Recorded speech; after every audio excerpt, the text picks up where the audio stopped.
Un atracón alimentario no es simplemente comer de más. Los atracones no solo tienen raíces emocionales, también están ligados a procesos metabólicos y hormonales, y conocer cómo el cuerpo reacciona ante estos episodios puede ser clave para entender el origen y, lo más importante, prevenirlos. ¿Qué hay detrás de un atracón alimentario a nivel metabólico? Lo vemos en este episodio. Hábitos Inteligentes es el espacio que te brindará las herramientas a crear un estilo de vida saludable, que sea factible, realista y sostenible. Mi nombre es Grace Ibarra y soy nutrióloga, y te acompañaré en este proceso. Elige inteligente. Hola, bienvenidos a un nuevo episodio de Hábitos Inteligentes. Hoy les voy a compartir un tema que fue sugerido en nuestra sección de Viernes de Preguntas. Nos enviaron la pregunta de ¿qué hacer cuando tienes ganas de un atracón? Científicamente, ¿a qué se debe? Y es importante definir este concepto porque he visto mucho en consulta la idea o percepción de atracón puede ser diferente entre cada persona.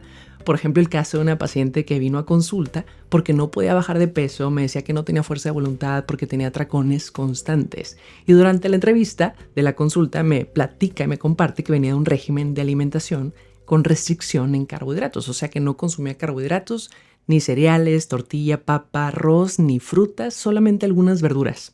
Y sus atracones eran cuando consumía algo de carbohidratos, y obviamente no eran carbohidratos saludables, eran simples, procesados, dulces.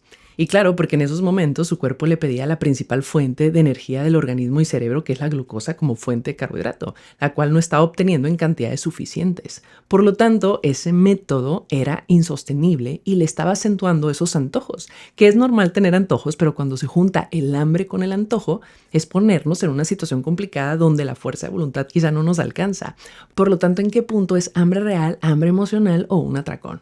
Un atracón alimentario puede tener una raíz emocional profunda que va más allá del simple acto de comer. Hay patrones emocionales comunes que pueden estar detrás de este comportamiento. A esto yo lo defino como esa parte inconsciente, como comer en exceso que se puede convertir en esa forma inconsciente de buscar cubrir una necesidad emocional.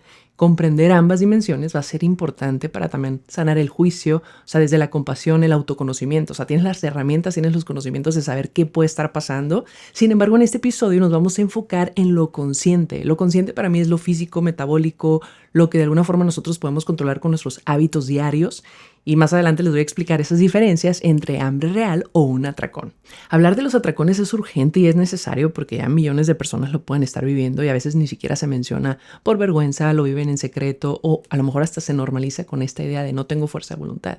Y en estos casos entra también una respuesta biológica y natural del organismo, esa hambre fisiológica, hambre real, que bajo condiciones de dietas restrictivas, por ejemplo, como el caso de la paciente, es difícil tener fuerza de voluntad. Y es ahí donde entra la culpa y pensar que algo está mal conmigo, algo está mal con mi cuerpo, no está funcionando adecuadamente, y entra o generan esos sentimientos de enojo, frustración, y la realidad es que el método es el que no está funcionando, no tu cuerpo. Detrás de cada episodio de un atracón hay una historia de hambre, de exigencia, de desconexión con las necesidades básicas del cuerpo, y en un entorno donde las dietas extremas, el estrés constante, el culto a la delgadez están presentes, los atracones no solo son comunes, sino que también pueden ser una respuesta lógica del cuerpo a tanto desbalance. Los atracones no solamente van a tener raíces emocionales, sino también están ligados a procesos metabólicos y hormonales. Así que abordarlos desde esa perspectiva metabólica es fundamental porque nos va a ayudar a entender que no solo es un problema de la mente, sino también de nuestro cuerpo. El cuerpo envía señales muy claras de desequilibrios hormonales, de regulación del hambre, estrés fisiológico o déficit nutricional. Hay estudios recientes que demuestran que ciertas condiciones fisiológicas o desequilibrios hormonales también pueden empujar al cuerpo a buscar cantidad de alimento de forma intensa y descontrolada. Y bueno, ¿cómo definiríamos un atracón? Un atracón es un episodio en el que una persona consume una cantidad de comida significativamente mayor de lo que la mayoría comería en un periodo corto de tiempo y está acompañado de una sensación de pérdida de control sobre lo que se come y cómo se consume. No es simplemente comer en exceso. Lo que define es ese impulso descontrolado, la velocidad de la ingesta o esa sensación de no poder parar, incluso si no hay hambre real o hambre física. Y hay 5 características que pueden definir un atracón, que es la ingesta muy rápida, se come incluso sin hambre, comida alta en azúcares y grasas en grandes cantidades, un malestar físico de dolor de estómago, hinchazón al terminar de consumir, sentimientos de culpa, vergüenza o frustración también al finalizar. Es importante distinguir un episodio de atracón aislado a un trastorno por atracón. Un episodio aislado podría ser una cena, podría ser un evento social o un día de mucha ansiedad o una restricción de alimentos prolongada que se junta realmente el hambre real con a lo mejor el hambre emocional y puede ser un solo evento. Pero cuando es un trastorno por atracón ya es una condición clínica reconocida. Un trastorno se va a caracterizar por la presencia de estos episodios de forma recurrente, por lo menos una vez a la semana en un periodo de 3 meses o más, con esa sensación persistente de pérdida de control, malestar significativo y deterioro también en la calidad de vida. En el atracón ocasional puede haber molestia o incomodidad, pero no hay esa afectación profunda o continua. En cambio, en el trastorno por atracón interfiere con la vida diaria, la salud mental, física y suele estar acompañado también con esa percepción distorsionada del cuerpo, conductas de aislamiento o incluso depresión. Y esta es importante diferenciar. De hecho, tenemos un episodio que compartimos con una doctora especialista, que es el episodio 60, aquí lo tengo, con la doctora Laura Zavala. Fue uno de los episodios desde el 2020 que compartimos. Por ahí lo pueden escuchar y pueden profundizar un poco más en el tema, enfocado más a un trastorno de conducta alimentaria.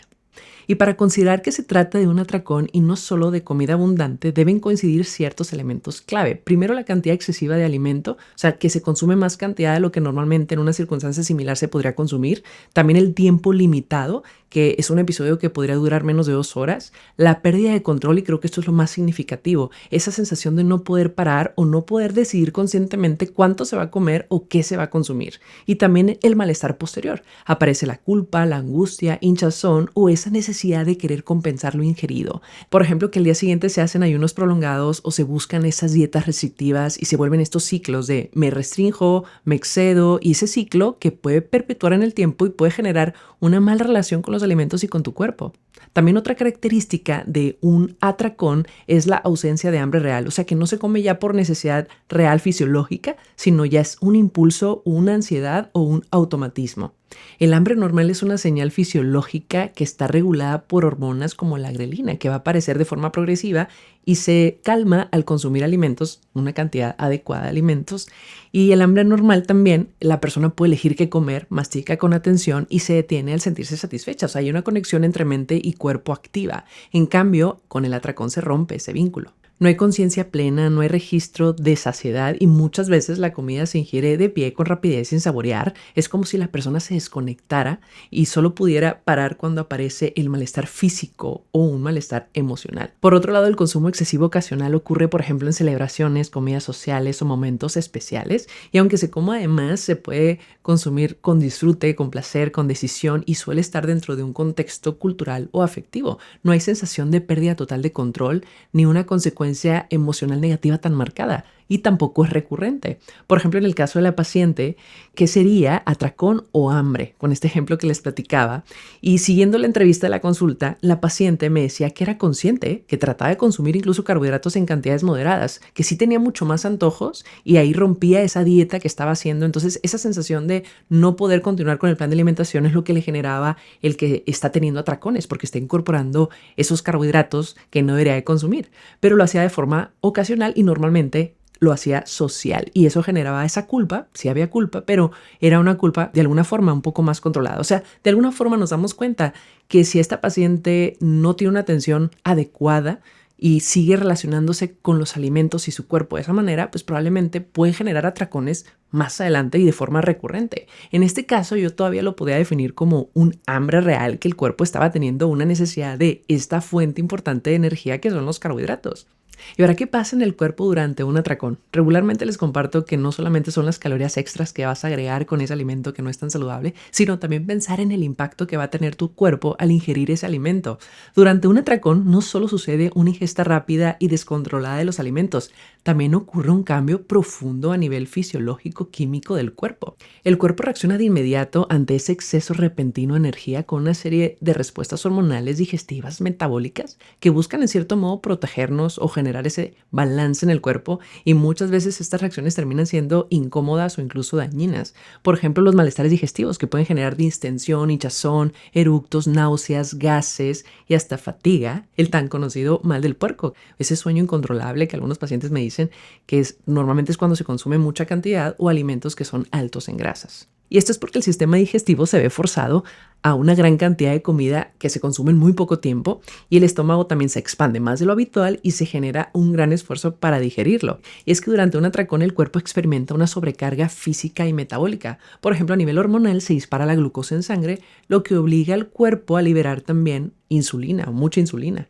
Y esto puede provocar una caída brusca de glucosa o un poco después de consumir el alimento, generando más hambre y alimentando ese ciclo del atracón.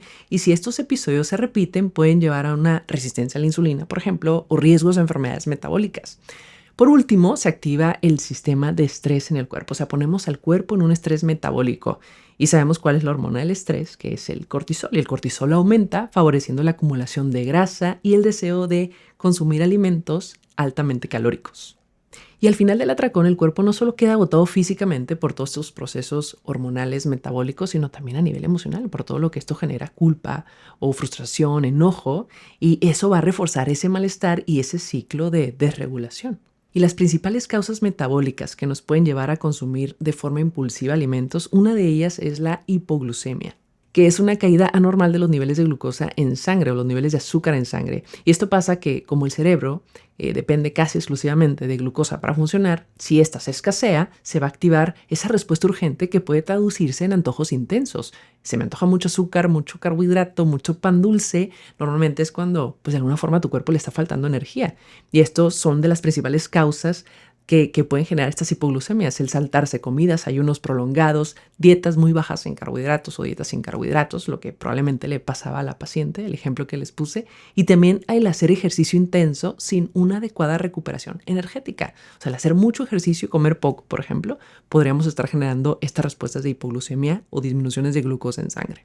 Número 2, una restricción calórica prolongada, y esto puede estar asociado con las hipoglucemias también, cuando no nada más consumes poco azúcar, sino también que consumas pocas calorías a tus necesidades, que esto genera esa hambre. O sea, estos mecanismos de supervivencia se activan, aumenta la grelina, que es la hormona del hambre, y reduce la leptina, que es la hormona de la saciedad. Y esto genera el tener mucha hambre, ese apetito intenso, esa hambre voraz. Y de alguna manera también lo que sucede es que el metabolismo se ralentiza para conservar esa energía. Como no estoy recibiendo alimento, entonces pues ya no vamos a gastar tanto alimento y eso va a dificultar también la pérdida de peso. Número 3, el desbalance hormonal. Y esto es porque el apetito está regulado por una red hormonal compleja. Ahorita ya mencioné dos hormonas importantes en el apetito, que es la grelina y la leptina. Y cuando la grelina está elevada, que es esta hormona del hambre, y lo que puede generar es que la leptina no actúe correctamente y se pierde ese control sobre el hambre y la saciedad. Y la otra hormona es la insulina, que la insulina se va a elevar después de consumir carbohidratos o alimentos dulces,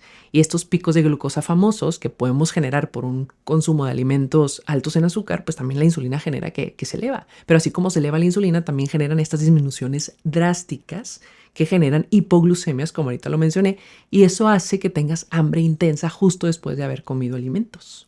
Y por último, la otra hormona, que ahorita también la mencioné, es el cortisol, que el estrés crónico eleva el cortisol, lo que aumenta los antojos por alimentos altos en calorías, especialmente dulces y grasas, y esto va a favorecer también el almacenamiento de grasa abdominal. Y aquí nos damos cuenta cómo también las situaciones que vivimos o cómo vivimos las situaciones que generan estrés, pues elevan el cortisol y también puede influir en las respuestas de esta búsqueda de alimento de forma impulsiva.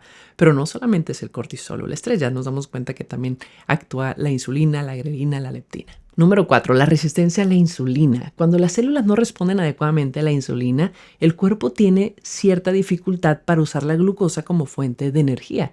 Esto causa una sensación de hambre constante, de fatiga, y de alguna forma genera que podamos comer más cantidad, incluso también después de haber consumido alimentos. Y esto es importante porque hay pacientes que pueden mencionar en consulta que no pueden bajar de peso porque tienen resistencia a la insulina. Tener resistencia a la insulina no es la causa de un sobrepeso. O sea, y esto lo platiqué en redes sociales recientemente, que al contrario, un sobrepeso y un aumento de grasa visceral puede generar la resistencia a la insulina. O sea, la resistencia a la insulina no es un limitante en una disminución de peso. Sí la puede dificultar de alguna manera, pero son muchos factores que hay que evaluar. Uno de ellos es la alimentación y nuestros hábitos diarios. Cuando hay presencia de resistencia a la insulina, es importante un trabajo multidisciplinario con un médico endocrinólogo que nos ayude para que con los cambios en los hábitos esto pueda funcionar. O sea, no quiere decir que por tener resistencia a la insulina ya no vas a bajar de peso o es mucho más difícil. Es simplemente actuar y el cambio en los hábitos es fundamental. Número 5, el sueño insuficiente y alteraciones del ritmo circadiano. Tenemos algunos episodios que hemos hablado al respecto. El dormir menos de 6 horas va a alterar profundamente el equilibrio hormonal. Se eleva la grelina, nos va a dar más hambre, disminuye la leptina, aumenta el cortisol, la hormona del estrés, y el resultado va a ser que vamos a tener más hambre, menos saciedad, y esto pasa que al día siguiente de dormir poco, que nos desvelamos, pues podemos tener más hambre o podemos comer y no sentir esa sensación de sentirnos satisfechos. O sea, puede ser que comamos más cantidades o alimentos también más calóricos, altos en grasas, altos en azúcares. Número 6, déficits nutricionales. Y esto es porque no nada más que no estemos consumiendo carbohidratos, sino a lo mejor no estamos logrando la cantidad de calorías, ni proteína, ni grasas saludables, o tampoco estamos teniendo una nutrición de calidad. Si yo no tengo una nutrición correcta y a mi cuerpo le está faltando algún elemento, es más fácil que nuestro cuerpo nos pida alimento, lo que sea, azúcares, grasas, o tener hambre constantes, antojos. Por eso es que cuando los pacientes empiezan a comer más saludable, suficiente pero sano, los antojos van a disminuir, tienen una mejor nutrición, por lo tanto, estas respuestas de saciedad pueden tener un mejor control, o sea, que no tengan esa hambre constante. Número 7, las adaptaciones del cuerpo al estrés crónico o dietas extremas, porque las dietas extremas también es como poner al cuerpo en un estrés físico metabólico. O sea, en condiciones prolongadas de estrés o dieta restrictiva, el cuerpo tiende a priorizar la conservación de energía y esto puede generar esa respuesta compensatoria con impulsos de comer en grandes cantidades, especialmente cuando se rompen esas reglas de la dieta. ¿Cómo podemos evitar un atracón? Bueno, ya nos dimos cuenta que no solo se trata de tener fuerza de voluntad, sino también en no ponernos en esas situaciones de estrés físico metabólico que nos inviten a comer más cantidades o que puedan detonar un atracón o un episodio de consumo excesivo de alimentos. Y algunas recomendaciones sería pues tener una alimentación que sea suficiente de calidad y de forma regular, o sea, el no pasar tantas horas sin alimentos, o sea, no hacer dietas restrictivas, también el manejar el estrés de forma adecuada, el tener este apoyo terapéutico si nos damos cuenta que la forma de vivir situaciones nos puede estar generando un estrés que de alguna forma eso detone el hambre emocional. Hay pacientes que ya lo tienen relacionado, que en periodos de estrés pueden buscar alimentos altos en grasas o altos en azúcares y estos pueden también detonar esta búsqueda de respuesta de más alimentos. Ya nos dimos cuenta de lo que generan las respuestas de azúcar constante. Además de la dependencia al azúcar nos puede llevar a estar comiendo en más cantidades. Y también el sueño, o sea, dormir suficiente. Ya mencioné ahorita que por lo menos de 7 horas, el tener un buen descanso va a generar que podamos tener nuestras hormonas también reguladas de hambre y saciedad. Otra recomendación es no tener alimentos prohibidos porque de alguna forma le estamos dando más poder o se nos pueden antojar más. Además, no se trata de enfocarnos en lo que tenemos que quitar y hay muchas dietas de moda que se enfocan en lo que tienes que eliminar y eso deja de ser sostenible también o poco realista. Y aquí lo más importante es enfocarnos en qué estás necesitando en calorías, en nutrientes, proteína, que cubras lo necesario para que de alguna forma tu hambre esté regulada y evitemos estos periodos de consumo excesivo de alimentos. También otra recomendación sería incluir proteína en todos los tiempos de comida, desayuno, comida y cena. El desayunar, por ejemplo, el huevo, que es una excelente fuente de proteína, el consumir en la cena, que estos 2 tiempos de comida normalmente a veces los pacientes no alcanzan a consumir la proteína y la proteína va a ayudar a tener mayor saciedad y regula también los niveles de glucosa, por lo tanto van a disminuir esos picos de hambre. También hacer pausas para reconectar con el cuerpo. O sea, antes de comer, pregúntate, ¿tengo hambre real o es hambre emocional? ¿Qué necesita mi cuerpo realmente? El aprender a distinguir las señales puede llevar tiempo, pero es una forma también de conocerte, de reconectar con tu cuerpo y salir de ese piloto automático que a veces nos puede llevar el día a día. Y otra cosa importante es revisar la frecuencia de los atracones. Si los atracones ocurren de forma recurrente, generan culpa, angustia o esa sensación de pérdida de control, es importante considerar que podría tratarse de un trastorno por atracón. Y más si sucede, como ahorita lo mencioné, una vez por semana, de 3 meses o más. Porque a diferencia de los atracones ocasionales por causas metabólicas, como ya lo mencioné, este trastorno requiere atención especializada. Y bueno, para concluir este episodio nos damos cuenta que los atracones pueden ser causas emocionales, físicas y metabólicas. Que no solo se trate de un tema de fuerza de voluntad, sino también es una respuesta del cuerpo ante desequilibrios como el estrés, la falta de sueño, la restricción alimentaria, dietas restrictivas o cambios hormonales. Y entender esto desde un enfoque integral nos va a ayudar también a identificar las causas, a tomar esa responsabilidad con nuestra salud, de saber de todos los aspectos que pueden estar impactando en en nuestra hambre, en nuestro día a día, nos podemos enfocar en soluciones más efectivas y podemos empezar a modificar desde el día de hoy. Por ejemplo, evitando las dietas restrictivas o las dietas de moda en un proceso de pérdida de peso o pérdida de grasa. Es mejor buscar métodos factibles que sean realistas y sostenibles. Y en Hábitos Inteligentes te podemos apoyar con ese enfoque integral, evaluando a nivel físico, o sea, lo que puede estar pasando en tu día a día, si estás quitando proteínas, si te está faltando grasas que pueden estar generando estos desequilibrios hormonales, y también invitándote a observar esas creencias o esas raíces emocionales que pueden detonar un periodo de atracón. Tenemos un episodio que habla de esto, es el 198, que habla sobre el sobrepeso emocional, específicamente con el conflicto de silueta. Se los recomiendo porque aquí habla mucho de esta sensación del cómo nos sentimos con nuestro cuerpo al vernos, o esa incomodidad diaria que podemos sentir de no me gusta mi cuerpo, y lo que puede ocasionar a nivel químico, metabólico, hormonal, que generan estos hipoglucemias también, o sea, cómo todo está relacionado. Creo que es importante el tener estos conocimientos, estar más consciente de todo lo que puede estar afectando.